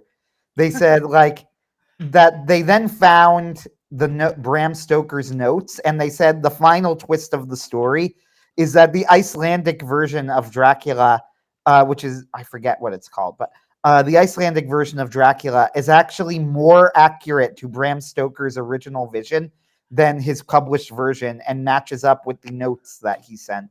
Now, Oh, I looked wow. into this, and this is an exaggeration Ah. at best, but man, it's a good story. I wish it were true. Yeah, totally. I totally wish it was true. Like Dracula is such a fascinating story. Like if you think about it, Nosferatu is also like a plagiarism Oh, of yeah. Dracula too. Like people are so fascinated by Dracula, but at the same time, people try to change it all the time. Like it's so funny. It's very weird because certain parts of Dracula capture the popular imagination. I see this sometimes with authors. Like, I see it in La Morte d'Arthur. I also see it in Les Miserables, and I see it in Dracula. Authors will create things, and Frankenstein, that resonate with people, but the parts that resonate are not the parts that the authors think will resonate. So, like, Les Miserables is a great example of this. Victor Hugo loved Cosette. Cosette was his baby. He thought she was the best character in the book. The book was about her. All of the readers gravitate towards Eponine, and the reason they gravitate towards Eponine is because, quite simply, Eponine is the much more interesting character. And Yeah. it's like, on one hand, Victor Hugo did create Eponine, so it's not like I can't give him credit for it. But on the other hand, it's like Eponine takes up a tiny slice of this book, and Cosette takes up hundreds and hundreds and hundreds of pages. So it's like Victor Hugo clearly did not understand that Eponine was going to be the more interesting figure. You also see this very, very, very much in La Morte d'Arthur. Like, La Morte d'Arthur contains all of the parts of the Arthurian legends that are, most famous, right? But Mm. Mallory, the author, spends weirdly little time on things like Arthur's final battle, and spends lots and lots and lots of time on random nights doing seemingly random things. And it's like, on one hand, you can't not give Mallory credit for like putting this all in one place. Like, he was the first one to kind of codify what we would consider the Arthurian legend together. But on the other hand, he doesn't seem to have grasped what the interesting parts of the story were. Like, it's really weird to read. Rest in peace, Mallory. You would have loved Dungeons and Dragons. He just Probably would have. he's DMing and it's like, Mallory, please, we don't need another tournament arc. Please, we're so tired of tournament arcs. Please, and he's like, no, this one's really important. Lancelot. And then you get to the end and he goes, all right, fine. Arthur has a secret son. He comes up, he kills him. The sword's thrown into the lake, the end. And then everybody goes, wait, what? Because you guys didn't appreciate the 100 tournament arcs. I guess this is what you get. And it's like, please, Mallory. We're so tired of Lancelot and Tristan winning everything. So, okay, hold on. I got to tell the story every time La Morte d'Arthur comes up, because it's my favorite one. So Tristan comes across Sir Melian, who says, oh no, some maidens were captured by this evil knight. If only somebody could do it. If Sir, I can't remember his name, but it was one of Lancelot's cousins, could help and save these girls. And Tristan and if you could help him out. And Tristan goes, he's not even the fourth strongest knight in his family. I'm not doing anything. And he just refuses the quest because the guy's too weak. Like, he's got too many levels on this. And it's like, what do you mean? and he just keeps on doing his own thing. It's one of the strangest parts of the whole thing because he's suddenly aware of how strong every knight is, but at the same time, it's like, oh no, it's an unknown knight. He seems pretty strong. It, it might be Lancelot. I better fight this guy. And it's like Sir Agravain or something stupid like that. Anyway, it's anyway. I love that story. It's just so strange, and he just like spits on the dude for being the weakest in his family, and it's just I don't know. Anyway, uh, well, guys, we've talked for almost 2 hours. Jojo, will you talk about the things you do and sort of promote your work? I've got your website on various chats. Why don't you tell us a bit about what you've got going on? Oh, sure. I'm right now working on my Broken Vase collection, so that's why I'm not online much for the last few weeks because I have hundreds of orders to send out. But I'm still selling them. If you guys are interested, if you guys like Greek mythology, that's a great piece of decoration that you guys can have. So it's available on my online store.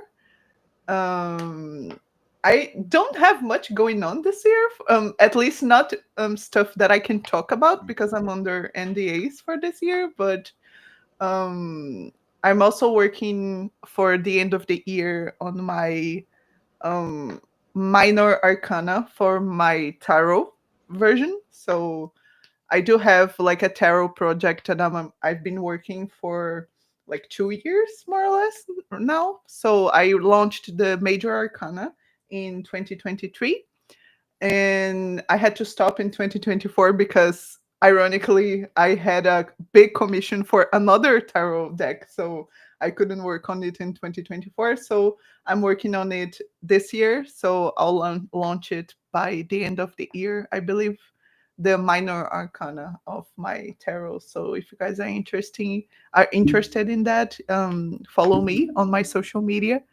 I do have a YouTube channel as well, and if you guys are interested in my animatics projects, so yeah, I'm also working on God Games animatic as well. So Oh, fantastic.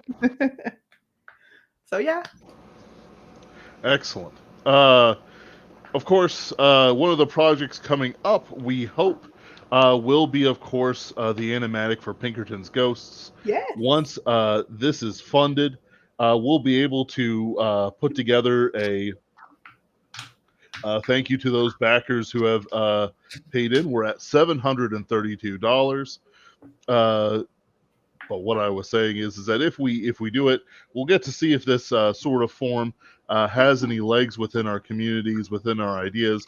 And of course, Jojo is a absolute professional and a joy to work with so far.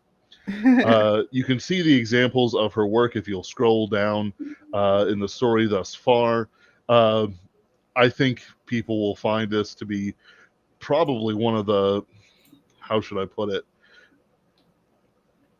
Probably one of the most interesting things that our sphere is doing now that isn't just a book, a comic, and that's the sort of thing that we really need to support.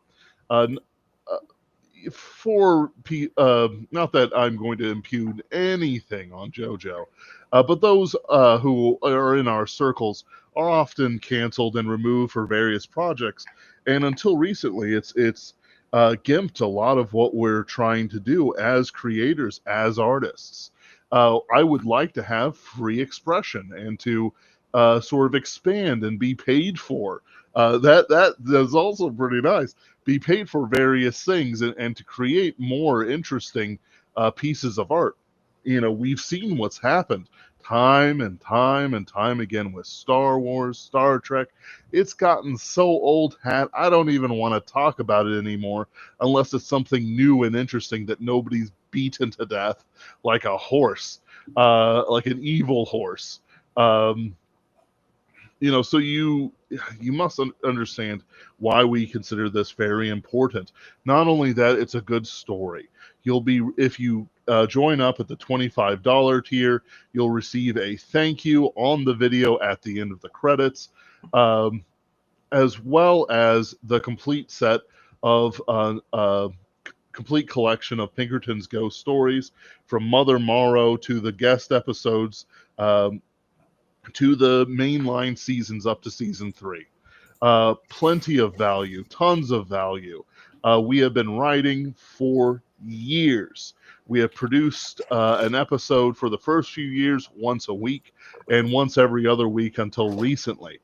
So you can be assured that there is a ton of content there.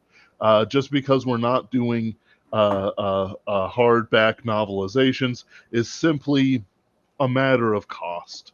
And if we can get enough money together, we can definitely change that and work with people to make sure that every collector's bookcase is full of our stuff. But it starts with projects like this animatic with the wonderful Jojo Frage. And I want to thank you, everyone who supported us thus far. Monday, I'll be at Daddy Warpig's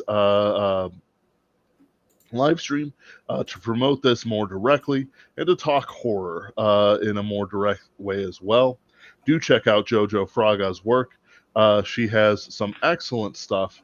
The only reason I haven't gone in there and bought what I like is just because how should I put it? Or Oh, Anthony, don't say it like that. Actually, it's because of you and your weddings and all these things. And yeah. which, by the way, when were you going to tell me about the weddings, Anthony? You make this joke every week, Ben. And it's still very funny to me. All right. Thank you for coming. Thank you, Jojo Frage. And I hope you all have a wonderful week. We'll see what we have next week. We've had a lot of guests recently. But do also check out Alexander Adams' live stream, which I did a few hours ago. Thank you.